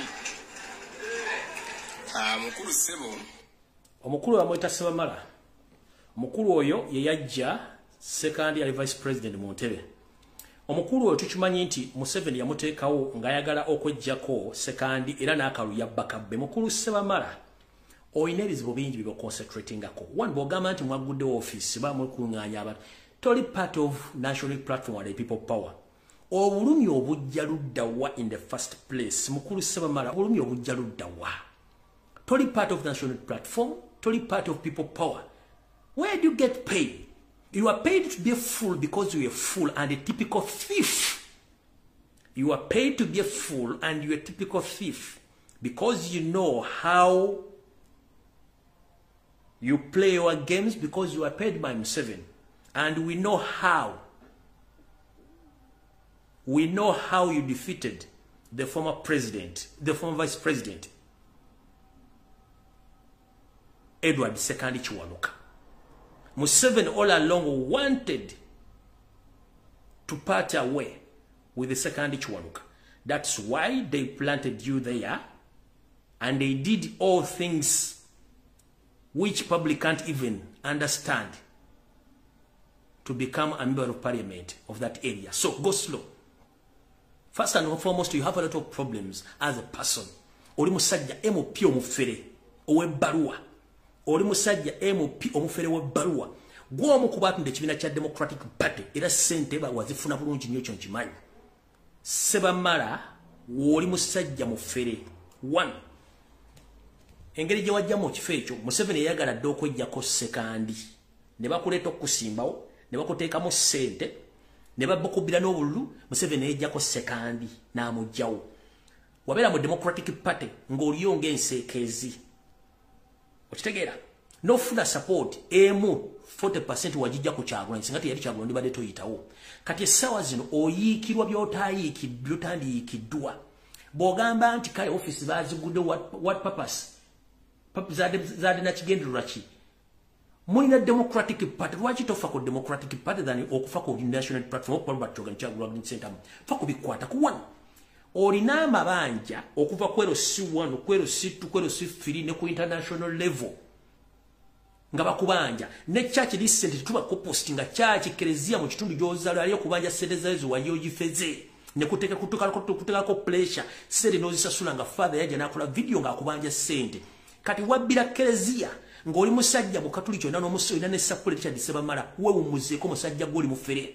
One, ba campaign agents bone ba campaign managers okuleta mu parliament abakuteka mu sente za mafuta abakuteka mu sente za posta abakuteka mu sente za drive abakuteka mu sente ze bakuwola enkalu oyite mu kalwako kubanga kosa sente nyingi basigala bakubanja bana ku ground constituency yo ne kubanja watukira okubba sente ze kerezia ngo bagentize mu pesere ngenda bagulira mabati ne tukuteka ku pressure kuleta sente wandi baddo siise ekimwacho gwe kisajja gwo muto kwetolo guli nganga akalo omayimu asama nnyo ninga temuna kimukola njagala obule mu constituency yo bukyango jingira mu kichi walibo koze gwe Ssebamala watukira okubba chachi ntuto pressure okosa sura singati yali father kuvayo kuogera Ssebamala sente za katonda ali ozibbiye wabba abaana bona ba campaign managers ba polling agent kuchala bantu bakumanja sente za sukali bakubanja sente za kawunga bakubanja sente zo kupostinga zo kutimba posta olyawo nga nensi zo badde okulya mu business wali abantu bakubanja sente za tutabasasula mu bintu gwe Ssebamala we umuzeeko oyina ebizibu bingi nnyo mwatunda DP ne mugabana sente niyo oli wano oli ku mukutu oyasaamirira musajja gwe we umuzeeko. Nupu ne people po mujireke mulina ekibiina ekyammwe ekya PDP mawuki yatunda ne mujja ne mwekalambiriza ne mwekazanga abani b'okukubo musimeti mutwala mu kooti bwe mwasinkana mu hoteli ze mwasinkana mu eki bwe mwasinkana eri ku Serena ekigula abo wasente zammwe mwaddamu okwasama Ssebamala mwaddamu okwasama mutambula ekiro mu mmotoka nga muzitintiza ogenda wa Museveni okufunayo ssente kubanga mwala kusula opposition.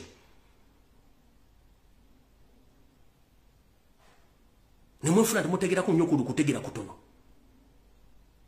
Gotukimanyi bulungi nnyo Museveni yakuleeta okwesimba ku sekandi kuba sekandi yali amukoyi n'akubbira akalu n'akutera mu ssente zaakugwako abaana b'okukyala baali bakwagala ne basasula okuva ku kyayi gwe banywanga muwogo sukaali okutimba posta n'okusasula polling agent nakati bakubanja ssente zaabwe enkalu eziri mu bukadde n'obukadde bwagaana okusasula. Ola n'abakazi bwe bakako mu loogi z'omu Kampala ogenda tobasasudde musajja nga basasudde loogi kyo byagala ensinsi. Mune bakuyita wona de busimanyi yinginiya. Njalo mule mu Kampala na mu kizimbe kiwale zimbe nga yinginiya. Gwese mala. Mu Kampala na kebere toyinga yanko mwali toyi kye yanko jwali okozeko. Jwali okozeko nga yinginiya. Nkubuuza gwese mala. Kyagula nyatambudde ngo omukulembeze n'oshopuli nagula office nga ye simuli DP block. Era njagala mwetegereze nnyo nabagamba nti buli muntu yenna yava mu DP block nali mu DP block. Egyo misoswangule. Era buli muntu yenna ayogera nga mulaba njala baboza. Omukulembeze yatambudde njala mbuli eyali mu DP block yenna yabadde ku trail ya President Robert Kyagulanyi Center. Nga wa national platform. Amanya gayinze rubye bino nso mbyogera. Ate temugenda ne mu east ne mu north temugenda. Please stay where you are. Njaga gundi yabadde nalabiyeka ogundi onani bwanika yabadde nga nenga naye yali awo yeko mu mali awo tategerekeka ganga alinga gayaze mu kintu gwe bakasoboka so please watu yakala sigale waka gwe njagala mbye ku basajja bonna ba DP ono yabadde nga ali awo era nga omulaba yeko mu alinga nga ali awo tategerekeka ono simanyani abedi bwanika nga ali awo era alinga akana kenjala tategerekeka. Mukulu ebyaka sikwe kutegeera. David yakuba Goliath kale nzirenzi. Nenga waliwo bisajja byali bimifumbi nga binene byali nga Goliath bimutyanga Goliath yakuba neka David kajaga Goliath mumumpe kati Kyagula ndimo munakola mutya. Kyagula ajja kusigala nga Kyagula. Kati njana mumbulya ku basajja bona ba DP block ani yabadde mu campaign abani yabadde mu country tour ya West. Ngoje kabeli mwana yabadde munenga erole watoneza ndogo. Era anga amagamba galinga omubbi wa omuvumbuzi wa mawolo mu gundi mu masiga mu biyunga tatekereka ya mwada amagamba galinga nga ile ekintu ekimugoba yabadde negwe mbuli kubona bona bava mu DP block ani yabadde ko kutuwe. Kati bawulira nosamba mala ali mu kubologa ngembize wakisa teweewuunya muwulire. Ono soma musajja mufere meba parliament omufere katona aliza togana okuli embuzi ali kuna abologa linga ngembize egundi wakisa ne mu bisajja mutu jabba gulira uli musajja omukulu nkutambula kuno kugenda kugatta koki kukyatulemesa okuwangula akalulu kabiri abirimu ekyabalemesa okuwangula akalulu kabiri mukaga gwe nani kakulema kuwangula nani wesimbawo nani kuwa president era wesimbira mu kibiina ki era ina office meka mu Masaka mu kitundu mu kikirira zosasula ngane mu kitundu kyo constituency bakuno yati bakulaba sajja mukulu ajjabo logalinga ngembize wakisa na matuga muwanvu ye bwata ali awo lujja bakala katamu wama yasimu ngatadde.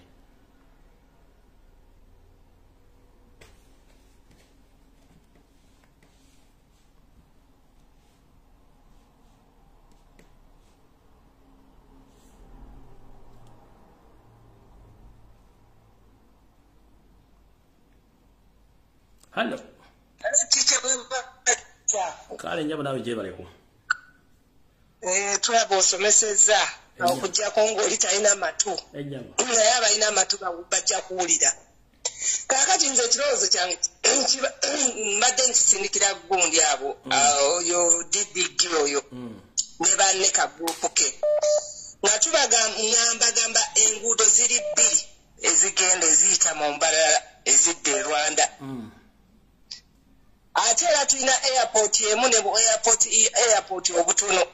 Enjaba. Kati ekyo ekiteeso kye bateesa nti nno kujjawo president waffe Kyagulanyi bamanye mpozi basenguke bagende embalala ku gundi balyoke bakikole naye awatali ekyo abamanyi Uganda bweri ziri enguudo ezi ate era bwe bakikolera bwe bati ne airport eyimirira okukola kati no bakyetegeke tujja batema nga honorable Lutamaguzi bwe yagambye tujja batema kakabe kazzukulu kaabaani kaabeki kobeine nnyindo nsongovu ng'ekibino kiddugavu ojja kubibwa emiggo otubuulire gye wava ekyo kyo tukibalayirira they should not bother at all we are ready for them era muwoozi bw'oba kyotegeka ne Museveni tubawooninga enguudo ziri bbiri ezibatwala ewammwe zibayisaamu embalala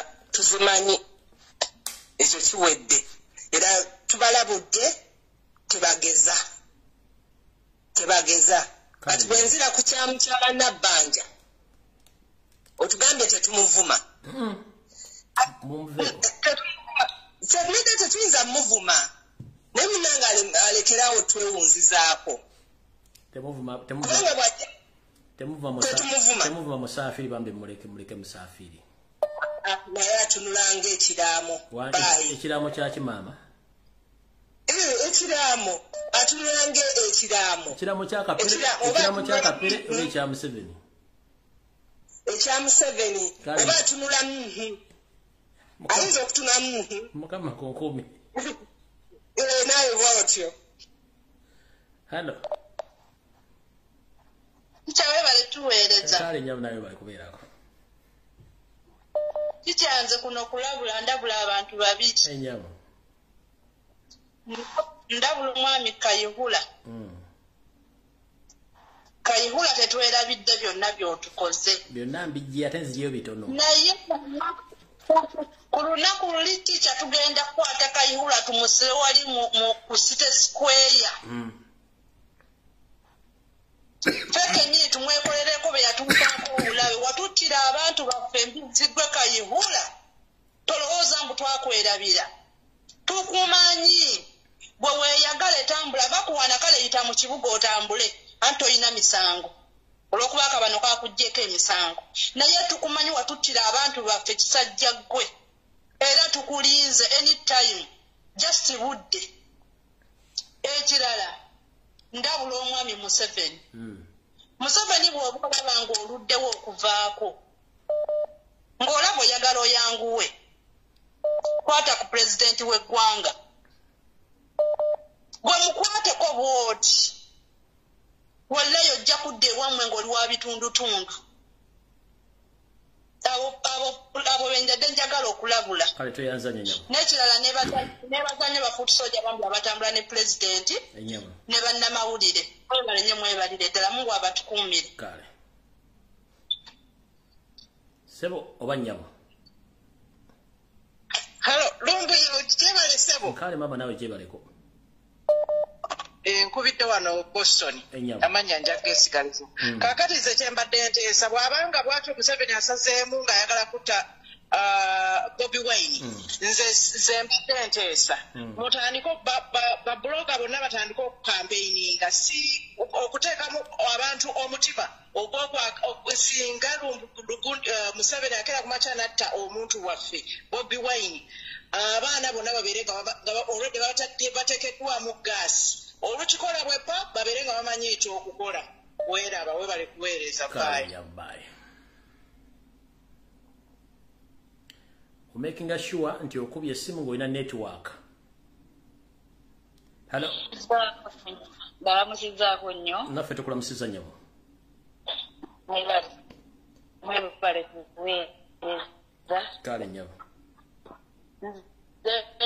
bubaka bwa mukulu Museveni bagamba abaganda nti omunattawa ambwa bisoka muziba nnyindo bw'abanga mu butuufu awuliraako bw'aba awuliraako yakwate ku pulezidenti Kyagulanyi bw'ajja okumanya nti abaganda tusirika tulina amagezi tusirika tutegeera amukwateko bukwate ne patabata musija amukwate nti leero wano twako waliwo yakamanyiro ka Museveni tukakoyedde ddala ate n'oyo omukyala mukamusaafiri gwe wamutumanna kimwero sinze yeesonyi ensonga za NUP kirabye kyamaŋŋaŋaali nga bakikaze waggulu kiyiisa amazzi bw'okigwa tekisigalamu kyonna kitudde kiringa ekitali kikazi kiganda kitudde oba kitudde bulungi ndekeyo kiyeesonyi ensonga za NUP twategedde dda akakodyo kaabwe ak'okugamba mbu bagenda gamba basomba abantu twabasooseeyo nnyabo tukwetaaza omusajja gwe wagamba nti mumulina omusibe tumwetaaga twagala otubuze oyo omukyala atuwa omusibe yagamba muyina mutuula ave ku nsonga ezitakwatako kale nnyo Sebo. Sebo. Jebale ko ticha. Kali munai nawe jebale ko munange. Ono nyabo sebo. Genda maaso mama. Jebale ke emirimu gyotu. Emirimu gikakkala bya mama. Webale kutuweereza. Kale nnyo. Webale kulumirirwa ggwanga lyaffe. Anyama. Naye nze kyenteesa ekiteeso kyange kindeesa okuteesa bano abantu okusinziira ebitundu bye tutambuddemu poliisi bwegezaako okukwata ku muntu yenna ebyo bye bawoza mbuno simanyi enkofiira biki mbadde nsaba poliisi tugikube ekyo mpulira mwe bafutu soja baani okukwata ku munnammwe nti bakutteko omugwa ati mugikube olutalo lutandikirawo ffe twakoowa okwogera tica twakoowa bwe bakwata ku muntu yenna bino bye bakwata abaana baganda baffe bali makomera droni bino bye zijja ne zikwata abantu kati tugenda mu east bamukwatidde Mbale bamukwatidde Ludawa owe Kampala situka owe Fort situka bana abantu tubasinga amaanyi ate batutya n'okusinga ffe bwe tubatya kale mama ng'ofundikira nfundikira nga ngamba baleke kutukwatako bantu nze mbiraba bye bigenda okuddamu kasita batandise okuleeta ebyo simanyi obukofiira ebyambalo by'amagye kati baagala kudda kutumalamu maanyi batandike okukwata abaana kale nyama kukuba abantu ku miggu nabo bategere nti tuli bakuwu kale nyama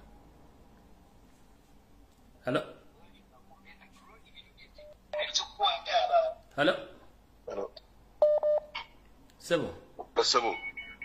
Jebale ko sebo. Zai. Kali sebo nawe jebale. Kale soko jeko TV. Aldi on TV okudeko. Negenda maaso tesa tugende. Honorable Dr. Soriangi Charles, remote Boston one. Yes sir.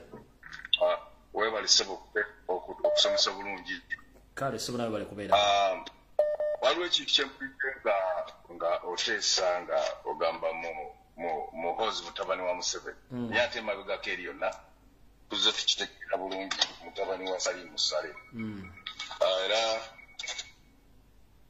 n'okulowooza okwange twetaaga Museveni ono Idi Amin yalowooza alizikibwa mu Uganda Mobutu yakola n'entaana ye n'agidikoleetinga naye yasimbibwa nga nze okusaba kwange nti Museveni tagenda kubeera na mukaalo mu Uganda mutabani we muhozi Salimu Sale kika kyabwe kyonna kubanga buli muntu bw'afa bamuza naffe wali mu Amerika omuntu bw'afa mufaayo nnyo okulaba nga basonda omulambo gwe ne baguzayo Uganda ne Museveni tebalina kuba na malaalo mu ggwanga lyaffe kubanga kibakoze bakikoze eggwanga laffe tebalyagala lwaki babaziikamu ng'ebintu byonna n'enkulaakulana bazitutte Rwanda bakoze ebintu byabwe bamanyi eri ekijja kyabwe so kati emirambo gyabwe n'amagumba gaabwe n'ag'abanyaabwe be baaziika edda galina okusigukulu babizeeyo abwe bagende n'ebitambo byabwe n'ebiteega byabwe mu ggwanga lyabwe eggwanga lyabwe libeere n'emirembe n'emisambwa gyabwe gireme kutwaŋŋanga n'abaana so kyekyo kyembadde ŋŋamba nti muno mu ggwanga Uganda tetulina kubeeramu nagumba lyaffe no akoze ekikolobero ku banna Uganda bagende baziikwe bwabwe era n'amataka gonna ge batutte abannannyinigo balina okuddamu okugaweebwa oba baagala oba tebaagala kyekyo mukwano gwange kama kuomu eso hello Freddy wanji bali kuweleza sebo kale nyabo nabo bali kuweleza itambu wangu munnange yongeza ku speed kale nze kyembadde nteesanga president kati bw'atandise zirales nga tuli kulala abantu bakuŋŋaanye ayangirire ab'ebusoga tulumbe ab'efooti tulumbe ku state tetudda walala buli kitundu kiveeyo kubanga tuli bakoowu ekyo kye kibadde kiteeso kyange kale nyabo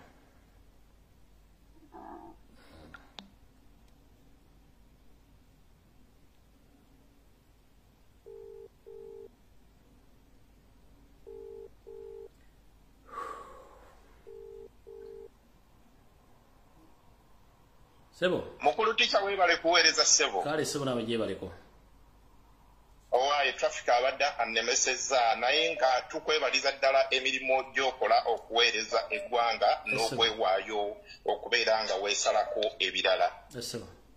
Kakati nja kusooka nja kwebaza Abanalwanda abo abalungi abagambye nti era ne basalawo nti tebajja kukkiriza Museveni kugwa nabo bo ne bavaayo ne beegatta ku Bannayuganda okusingira ddala ngo abo Abanalwanda abaakabano abali mu gurupu y'akabano abatuwa information nga bayita ku mukutu gwa Oli Archbishop Omulonde agenda okulayira mu gavumenti empya. Abo tubeebaliza ddala nnyo Abanyalanda mwebale kutegeera nti Museveni yabasangawo era Museveni agenda kubalekawo abo Abanyalwanda tubamanyi abalungi era we tunaaba tubutwala obusajja buno tugenda kulondamu Abanalwanda baffe abalungi bo basigale obusajja obw'ennyindo embi obw'amanyi agali kungulu tubutwalaganye. Ekyokubiri njagala kwebaza Buganda okusingira ddala kubanga Buganda era kino nakyogera dda nja kuddamu okukyogera n'Abaganda be bavuye ku Uganda okubeera Uganda era nga Buganda yali esobola okubeera eggwanga eryetongodde naye ne bagamba nti omweru ono tajja tufudumbalako tugende ffenna. Mbeebaliza ddala obusajja buno obutuusi bubadde bukozesa eggundi chance eyo nti Abaganda bo beewombeefu munnaye ate bulungi balina empisa naye mbeebaliza ddala mu abantu Abaganda nti kaakati mpulira ddala nga yekyo tutuuse ku level tusooke tuviireyo obusajja buno tubukube tubutwale then tujja kuddayo ku bintu byaffe. Ate naawe ticha okoze omulimu omunene abantu okubagamba okudda ku nnono nti bano abalokole ba Museveni be yaleeta babadde batulemeseza nga batujje ku mulamwa. Museveni njagala okumuwoninga namwe obutuusi mwenna obuli awo mugeze just scratch mu scratchingeko ku Kyagulanyi just mu scratch yokka bweti mugenda nabo omuliro tuli beetegefu wano nze nja kuduumira Busoga yonna yonna fwe Busoga wano twetegeite ate president ali kwidda sayidi eno ali kwidda mayuge oba ne bana abaana ab'obukofiira obumyufu abambala nabo bannaye twetaagisa tuli kwetaagisa spark tubuzaayo just spark yokka oba bakwate ku baana bano singa bakwata ku bafutusojja yenna babakwate mukwate group mukwate line bwe mutinga bakutteko omu kitandikiraawo tufune spark kubanga kati butandise okubeera nga obusajja buno bumanyirira ate n'okusingira kale ekyezikahyula kankubuulire ose Abanayuganda bangi kale kooti ye ekwegereza emisango eyalimu ey'Abanalwanda abatuusi naye ffe Abanayuganda tukumanyi mwayita Abasiraamu batta Abasiraamu wano emayuge wano babatta Kahigula Kalekyezi tugenda batwa sawa yonna very soon government egenda kuchuka tujja batwala namwe tujja basulayo mujja kitegeera kale sebo toyanza kome wano abatese naye tujja bakolako butuusi mwe tichabe sebo kulamusiza ticha kale sebo nawe balakimerako yebale n'emirimu gyonna gyokola ku lw'obulungi bw'ensi yaffe Uganda webale nnyo okusiimira ddala bannansi bannange bannasitoogo bannange bannayuganda bannange abalungi nakyemalira Sserukamba wekyo sebajja okwota omunyabanda omutuusitaani kibwetera Museveni amanyi bwe bakwatira ku His Excellency Kyagulanyi Ssentamu Robert mu biitamu gye tulimu essaawa eno egenda okuddamu okutandika nga nnaku z'omwezi 4 bannayuganda bannange mbakakasa ebeere emmanduso gye tutandikirako okutwalaganya nakyemalira kano akamanyiro k'Abanyarwanda watondeke ebbanga lyonna bannansi bannange tukakomyeko olunaku ne bageza ne bakwata Kyagulanyi His Excellency Kyagulanyi Ssentamu Robert President gwe twalonda ow'ensi yaffe tumanyi bannansi bannange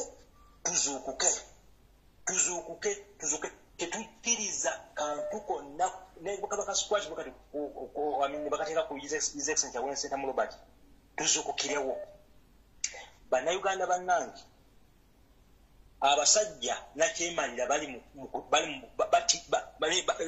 bakimanyi nti obudde bwawe bukoze eki nabo bakimanyi nti obudde bwawe buweddeyo bakimanyi bulungi nti obudde bwawe buweddeyo essaawa eno ekintu nabbanja kyakola ekintu ono simanyaka okuseni byakola biraga bulazi abasajja bakkiriza nti ensi yabakoowa tebakyalina kye bazza era propaganda gwe bakola bagayita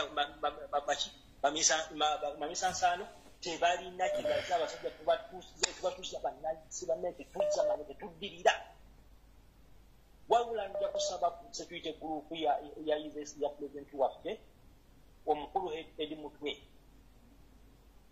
ng'abaana ekabali bwe bakikoze abasajja nga baagala okulumisa president waffe okugenda mu maaso okugenda ku radio nebatiika ekimotoka ekyamazzi ekya fire brigade bwe tulina okitukola mu buli kitundu kyonna looya waffe Bruce Ferrani omukulu ku ICC yatugamba nti essaawa eno tunoonye emmanduso nakyemalira wakolera ensobi kajja kuba kakoze eki nakyemalira Sserukamba wekyo bannansi bennyini ffe tulina omugendo mukuba jjeeke tulina omukwata jjeeke omusajja atugamba Bruce lwaya waffe mu ICC atutikira mu ICC mu musango guno gwe tulina oguli ku mmeeza ya ICC yatugamba tunoonye ngeri ki nakyemalira wakuddamu n'atukolerako ebikolobero kalesa toyanza nyo sebo neyanza naba hello sebo hello sebo je baleko sebo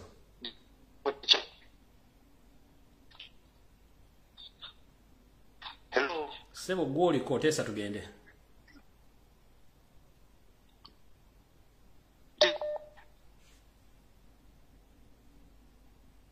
hello wala kuweleza teacher kale nyabo nawe bali kuberako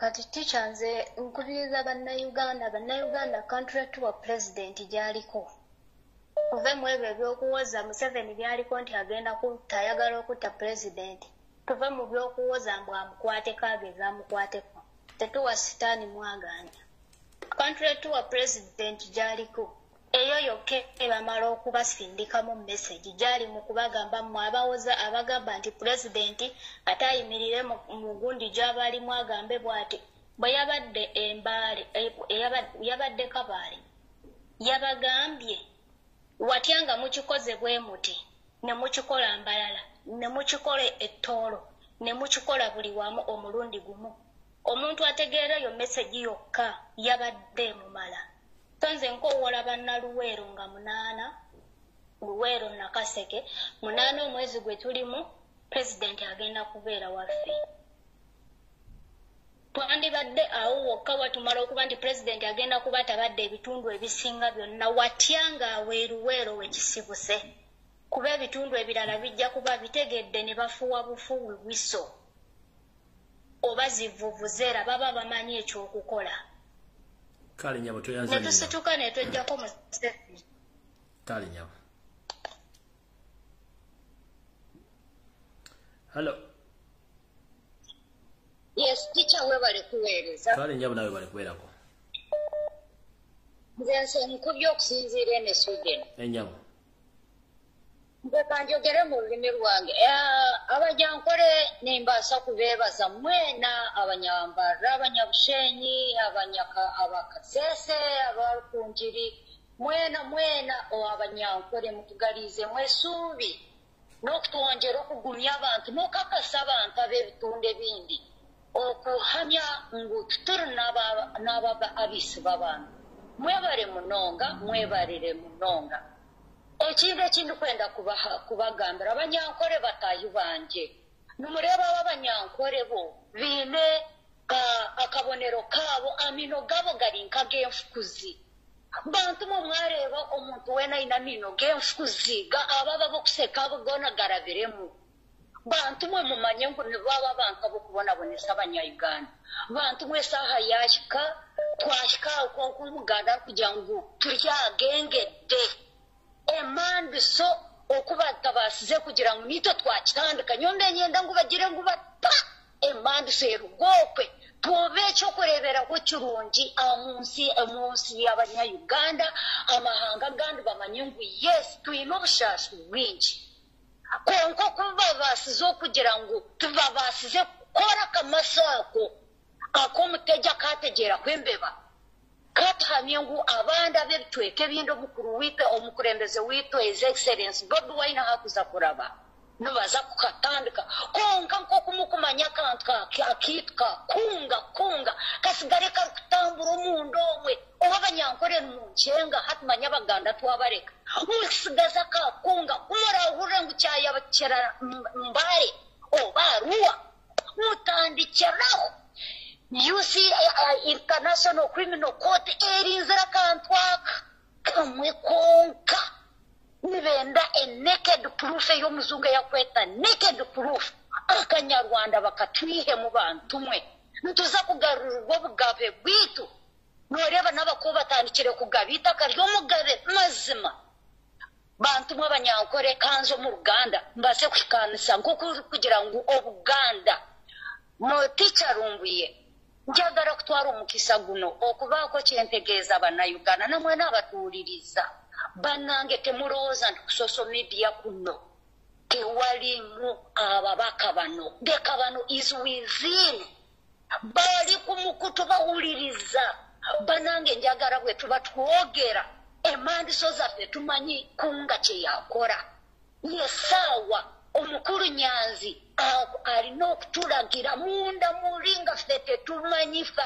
abali ku social media okukyasanguza emandiso esaawa yonna nze mbasuubiza bannayuganda tuli ku ssaawa gye bayita nti eno tuli ku samale ekintu kyabika mukirize mugaane ono omusajja sitaani nga bwe basinza amasitaani tebayinza kukemebwa omukuru waffe n'avaayo mirembe bagenda kwekwasa nze ekiwandiiko nkirabye nti obukofiira banoonya tubasika eriyo bagenda kuvaayo ICC eyingirewo mukitegeera bannayuganda twongere okulaba nti tugumiza abantu abo bwe beetaaga sapooti etaliyo okuwa bugundi bukamerazi ng'ebyakana akayaye ke byatutwalako essaawa yonna ekintu kyabika nze mbarayirira musiibe bulungi musule bulungi teacher Lumbuye may God loves you always long lasting long live bye bye bless you too mukama akunkumire.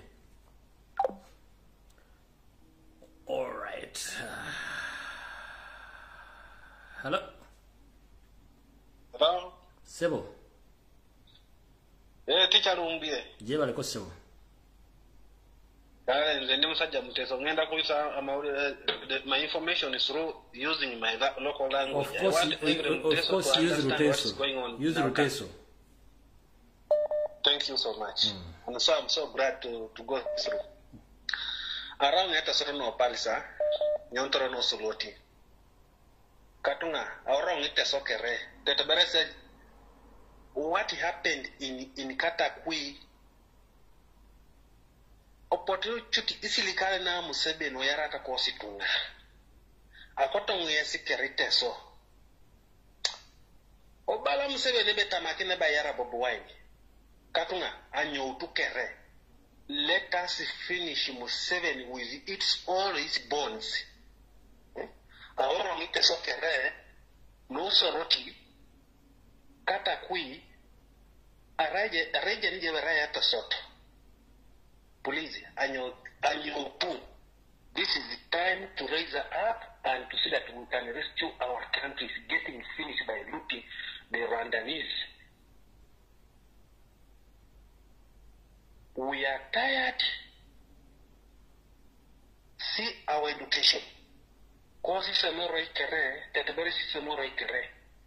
There is no school you can tell with a good education. No health. While it's better among Aduka Mongini, Etogo, Eretogo, that's hospital. See, imagine people are looting at our country. See, the house which he has built, where that man is coming from. Katunga iteso, our wrong is kere. Inachika, Onacheka, Papa, Amojo, and your experiment money.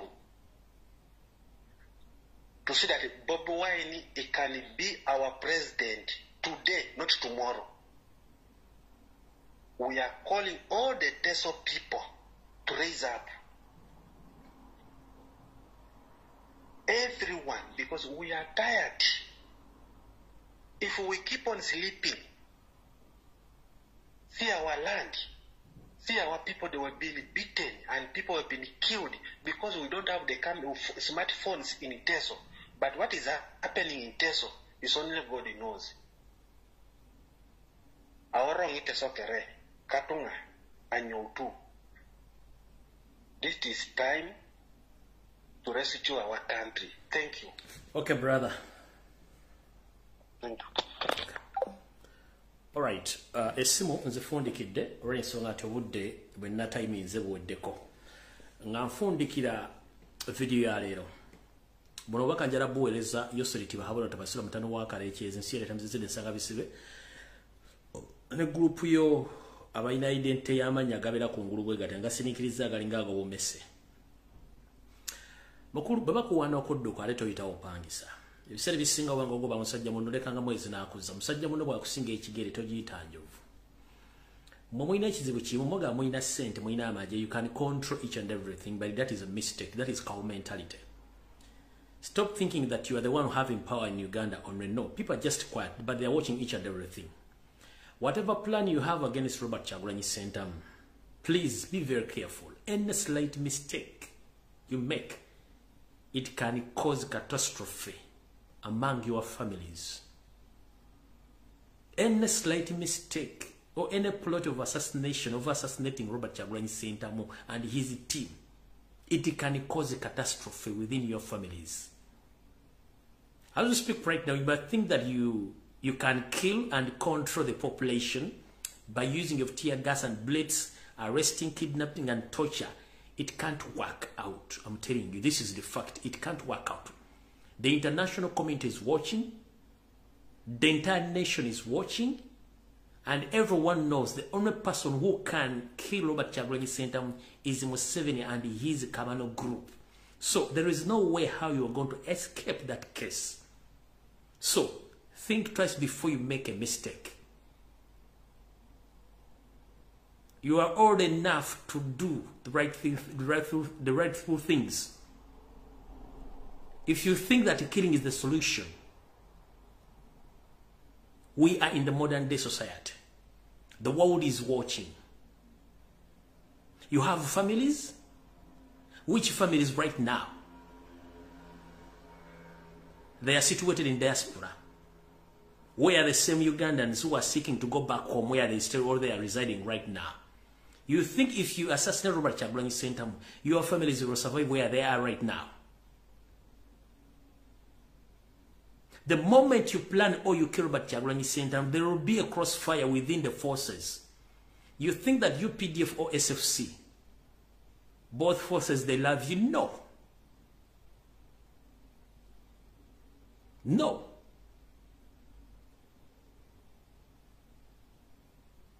Within your families, there are some people who don't like you. And they have been advising you all along that please hand over power to Ugandans and retire from there. But your mafias, they keep on forcing you to stay in power because they have looted the nation to the extent that even the Central Reserve has not even a single coin. And they fear to lose their properties because they know time is going to come when there is kind of accountability. Everyone must account for each and every property they have or they own. So that's the only fear you have.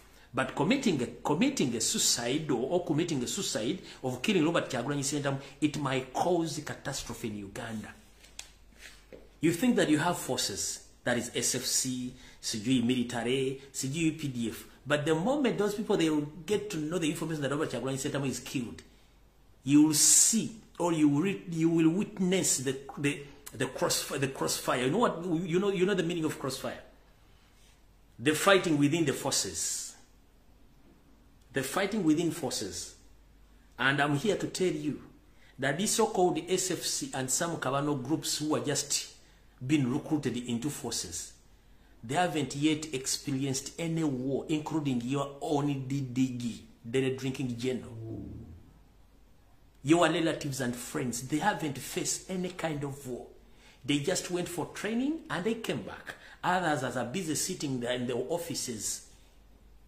But the indigenous UPDF and the other people who are in the security or in the security organization, they know that anytime, anywhere, you're going to make a mistake. And you are busy placing buttons, but you're going to place a long button. So if your mentality tells you the only solution to safeguard your family and your corruption scandals and murderous records is to kill Robert Kyagulanyi Ssentamu, it is a big mistake. You are committing a big mistake which will cost you and your entire generations of grand and grandchildren. So be very careful. Kahanga Mohanga, Salimo Sare, Mohozi Kanyirugaba, Museveni yourself, including Mama Njovu Enterprises. If you are there in the State House having good time with your husband or honeymoon, advise him before it's too late. Because right now I think that you're in honeymoon. Please advise your husband that it's too late. You should hand over power to people. Yes, 3 days back, you witnessed Ali Bongo. He was busy yearning around, calling people to help him to shout on social media, calling international friends to help him when it was too late. It's the same thing which is going to happen to you. Just time is coming. But don't commit suicide by informing your assassins to assassinate Robert Kyagulanyi Ssentamu. It might cause catastrophe. And it might lead to the end of truce in East and Central Africa. Nchidamu. Let me repeat this statement. If you are planning to assassinate Robert Kyagulanyi Ssentamu, it might be the end of all truce ethnic in East and Central Africa. It might. You see Ugandans that are busy, like they're asleep, they don't see or they don't watch, but they know each and everything. Don't commit suicidal because you are messing with wrong people. You've witnessed it in the western side of the country. People, they love Bobby Wine. Now he's heading to east, from east to north. So you are planning to assassinate him in Mbale, even in northern Uganda, but you are going to commit a big mistake. You are around pressing long buttons, but anytime from now you will press a long button. I'm warning you. The problem you have, you people, but especially those two, they think that killing is the only solution.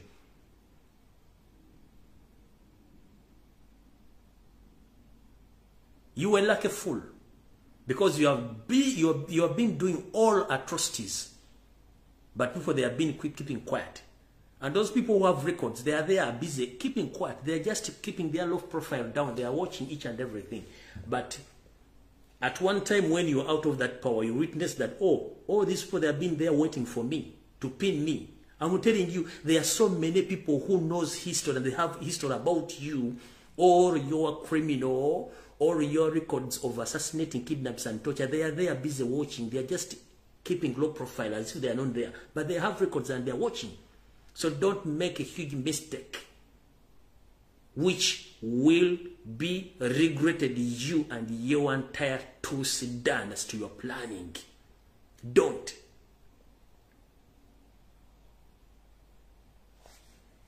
Banake, nakola baka katuna bacha demokizo kugenda kwa tusikane ku Sunday mu bimuli mulange mengo sawa zijja kuba 2 nga tukwatagana mu mpembe wasanya kalo Charles Peter Mayiga salunga mulengejja kubanga naye atufuukidde jute mu bboa kale ndowooza katuwunzike video wedde goge mazima tujja kusinkana ku Sunday sawa 2 eno yewedde anasasula akaddamu ka ku Sunday sawa 2 kanoko kawedde mukama bankumira mpeera obaka musindike musale videos zino muzite ku TikTok muzite ku Facebook accounts za musindike ku WhatsApp groups muzisasanye president kutumidde webereremu ne security group yo yonna ne security team webereremu abasajja bali mu paniki abogezi mbalike bogere kubanga buli muntu buli ayina akanugunugu awuli ayagala kwogera mbalike bogere as long as time igenda kujja mubategedde bakolerani na bichi bogera abantu batumalira budde mukaba bankobira mweraba